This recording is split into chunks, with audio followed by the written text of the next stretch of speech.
Oui, en fait, naître femme ou fille en République démocratique du Congo, c'est avoir une vie exposée au danger parce qu'on est potentiel victime des violences et toute forme de violence, surtout les violences sexuelles.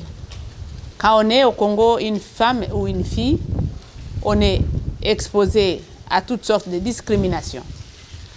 On est à la merci de tous ces groupes armés qui pullulent dans notre pays et même la culture qui ne vous permet pas de vous exprimer sur vos droits et exprimer vos opinions et vous êtes là au service de la communauté.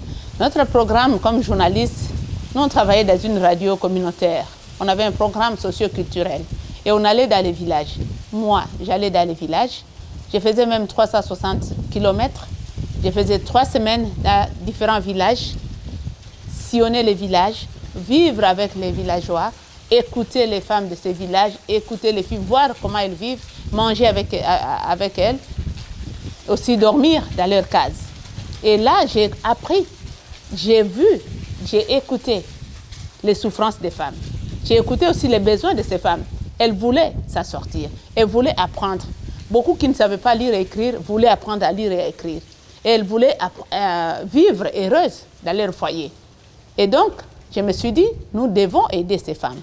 Et c'est comme ça que nous avons commencé à diffuser des émissions qui avaient rapport à ces problèmes que nous avons rencontrés sur le terrain. Nous avons fait beaucoup de programmes qui rentraient dans leurs besoins.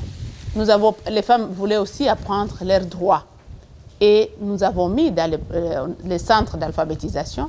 Et dans les centres d'alphabétisation, les femmes apprenaient à lire et à écrire, mais avec la méthode fonctionnelle qui les permettait de savoir comment elles peuvent réagir quand on l'arrête pour rien, quelles sont les taxes qu'elles peuvent payer et qu'est-ce qu'elles ne peuvent pas payer, et qu'est-ce que l'homme peut lui demander et qu'est-ce que l'homme ne peut pas lui demander.